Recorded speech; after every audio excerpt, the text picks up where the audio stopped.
થોડા દિવસ પહેલાં ઉધના પોલીસ સ્ટેશન વિસ્તારમાં પિયુષ પોઈન્ટ જતો એક રસ્તો છે, ત્યાંથી એક બનાવ બન્યો હતો. ત્યાં ફાયરિંગનો બનાવ હતો, જેમાં આરાધ્યા કોર્પોરેશન જે ફાઇનાન્સનું એક ઓફિસ છે, એમાં દીપક પવાર કરીને આ ઓફિસ ચલાવે છે. એના ઓફિસ ઉપર 2 રાઉન્ડ ફાયર થયા હતા. આ બાબતને લઈને તરત જ ઉધના પોલીસની ટીમ, આ ઉપરાંત સુરત શહેરની ક્રાઇમ બ્રાન્ચ અને અન્ય અધિકારીઓ પણ ત્યાં પહોંચી ગયા હતા. અને બનાવની આસપાસનું જે સીસીટીવી ફૂટેજ છે અથવા અન્ય જે ટેકનિકલ ઇન્ફોર્મેશન હોય એ તમામ પ્રકારની અમે વેરીફાઈ કરી રહ્યા હતા. એ ટાઈમે અમે જે આરોપીઓ છે જેણે ફાયરિંગ કર્યું એની શોધખોળ કરી રહ્યા હતા.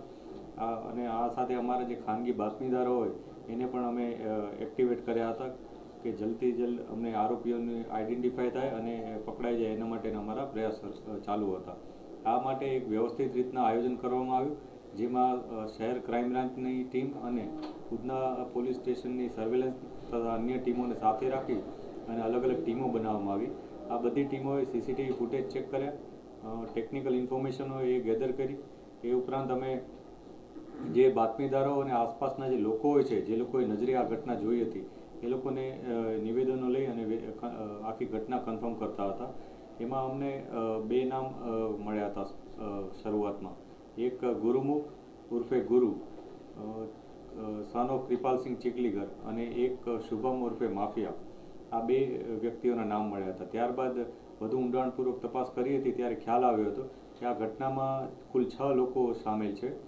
આ 6 લોકો 3 અલગ અલગ વ્હીકલ, જેમાં 2 બાઇક અને એક એક્સેસ મોપેડ, આના ઉપર ડ્રાઈવ કરી અને મૂવમેન્ટ કરતા હતા અને આસપાસ એ લોકો રેકી કરતા હતા.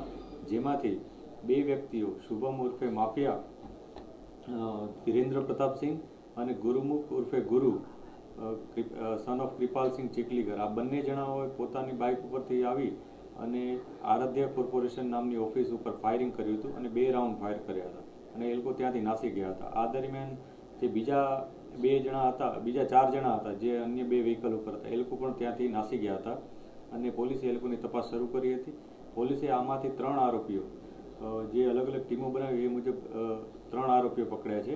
એકનું નામ અજય સન ઓફ સંજય ગાયકવાડ છે, એક છે હિમાલય ઉર્ફે સન્ની બોરસે, એકનું નામ છે ગણેશ ઉર્ફે ગણિયો ઉર્ફે બટકો, સન ઓફ ચંદ્રકાંત નિકમ. આ 3 જણાની પોલીસે ધરપકડ કરી છે.